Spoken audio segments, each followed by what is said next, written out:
What do I do? You didn't like the do and were mad about it? Up to this day, I still hate it. When arenas are full of people, they jump around like biblical locusts. Real artists think they're a joke because they're not good at what they do. Gene Simmons once really growled. The lead singer of Kiss has never been one to sugarcoat what he says, and he has spent decades making fun of other bands, that they aren't good at acting skill or ethics. Here is a list of the 5 bands that Gene Simmons hated the most. Some of the mean things he said about them might leave you speechless. Get ready for Hell on Earth, Guns N' Roses. Gene Simmons has never been afraid to say bad things about other rock stars. Over the years, Guns N' Roses, especially their notoriously unstable lead singer Axl Rose, have been one of his toughest targets. Simmons, co-founder and bassist of Kiss, has said many times that he is disappointed in how GNR's career went. He says that they were on track to become the biggest rock band in the world, but Axl Rose's bad behavior and lack of control ruined their chances. Simmons' criticism isn't just idle chatter, it's direct and personal.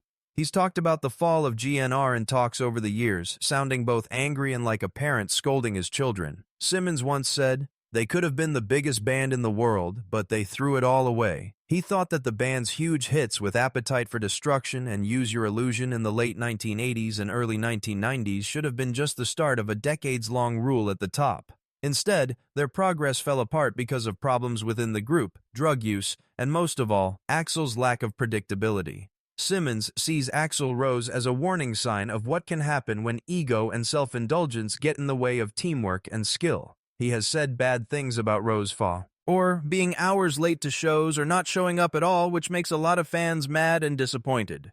Simmons has said that this kind of behavior is not only rude to fans, but it also hurts the band's chances of success. Someone once said, "You don't treat your audience like trash and expect them to keep coming back," which was taken seriously. When you're famous, you have to take care of things.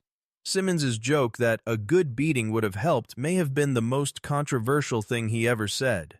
Even though it was obviously exaggerated, the comment caused a lot of anger, and many people accused Simmons of encouraging violence. Simmons, in his usual rude way, said that the comment was meant to be taken in a figurative way.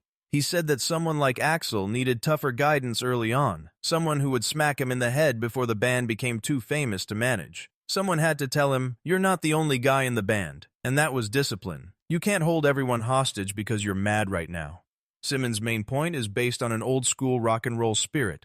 Talent without discipline is useless, and being in a great band isn't just about creativity and charisma. It's also about being reliable, professional, and respectful of each other. He thought that GNR had everything a generational band should have: swagger, danger, great songwriting skills, charm, and fans all over the world.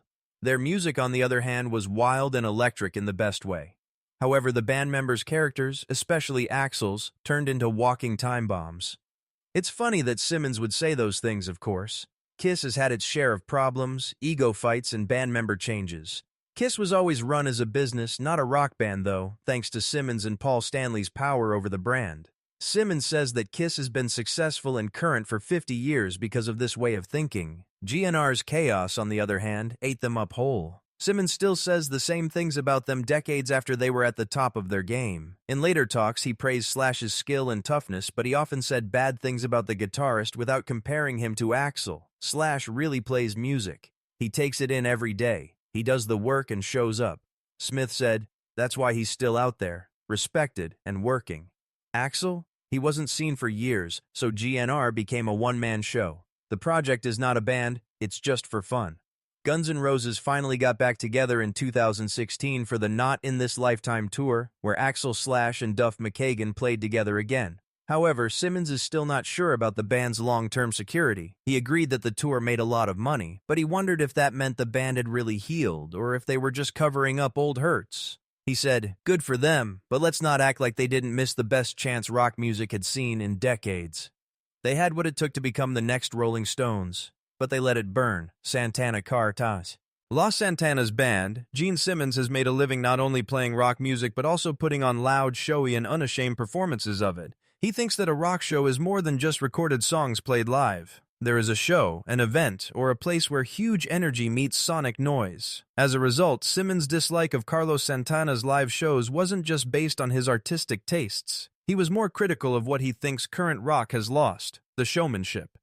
At one very pointed point, Simmons didn't hold back and said he was sick and tired of bands like Carlos Santana thinking that a rock show was their shoes. That one line said everything he wanted to say about how angry he was about what he saw as a growing trend in live rock music. Bands that are good at what they do technically, but lack charisma, energy, and theater. Simmons says the criticism was meant at a larger culture of shoegazing musicians, or bands that put musical complexity or introspection ahead of stage presence and getting the audience involved. He specifically called out Santana in the criticism. Simmons thinks that Carlos Santana, a famous guitarist who has been working for 10 years, is not bad at playing the guitar, but not exciting enough. Simmons doesn't say that Santana isn't very good. In fact, Simmons has said nice things about Santana's skills in the past. But Santana and his band lose Simmons when it comes to how they play live. Simmons said in an interview, "I'll stay home and watch YouTube if I want to sit in silence and watch a guy noodle with his guitar for 10 minutes without saying a word. That's not rock and roll." Simmons says the problem isn't just being bored, it's about going against the roots of rock. He has always thought that rock music came from defiance, danger, and energy. Just like riffs and leads, volume, flames, and blood were all important parts of the experience. In the end, Kiss was built on that very idea. Every Kiss show is too much for many senses to handle. There are also makeup, fireworks, platform boots, and bass riffs that make your blood boil. When it comes to rock shows, Simmons has always said that you use your eyes as well as your ears. Simmons thinks it's a missed chance, or even worse, a watering down of what rock was meant to be when a performer like Carlos Santana walks on stage and lets the music speak for itself. His remark about looking at their shoes was a direct attack on a certain type of artist who is technically great, emotionally deep, but boring to look at. Simmons says that these kinds of acts turn live shows into fancy jam sessions instead of the exciting rituals that fans expect. Of course, Simmons' criticism doesn't sit well with everyone, especially Santana fans and people who support him. Many people think of Santana as the more spiritual, thoughtful, and musically transcendent side of rock. His unique mix of Latin rhythms, jazz fusion, and bluesy improvisation has won him a place in rock history, a lot of praise from critics, and multiple Grammy Awards. Some people feel calm, emotional, and deeply musical when they see Santana perform live. Not everything that needs to be strong needs fireworks. Simmons doesn't believe it, though. That sounds like hip-hop to him, not rock at the stadium. He says that you need to be in charge of the stage when you're playing for thousands of people. He thinks that Santana's serious, eyes-closed style, along with long instrumental stretches and little contact with the crowd, makes the audience feel distant. Rock is about getting together, moving, and having fun. He once said, "It's not a recital." You're not doing your job if you're not making people sweat and scream. Simmons has made similar points about a lot of current and classic rock bands in a larger review. He thinks that the rock star image is going away. They were replaced by artists who are too serious, too shy, or too cool to have fun. Simmons thinks that's not okay. When asked about it again, he laughed, "We didn't get into this business to act like we're at a poetry reading. We came to make a big noise." Still, Simmons' fight with Santana, if it is even a fight, seems to be more about ideas than about a person. He doesn't say that Santana is a fake, not skilled, or not important. Instead, he sees him as an example of how rock can lose its edge when it no longer cares about the show. Even though Santana has never openly responded to Simmons' criticisms, the way he keeps acting, cool, grounded, and focused on music, indicates that he has no plans to change his path to make Simmons happy. Lead singer, Hug. During the time of disco, in particular, as a band known for fire, blood, and thunder, Kiss's 1979 hit, "I Was Made for Lovin' You," stands out among their other songs. It was a big hit in over a dozen countries and introduced the band to disco-loving radio listeners. It's one of their biggest commercial wins. But for Gene Simmons, the song is still a source of personal and artistic anger. Simmons has made it clear that he hates performing it even though it's very famous, making fun of both the style of the music and his part in the song. Still today, he thinks of it as a low point in the band's creative history and a memory of a kiss he never wanted.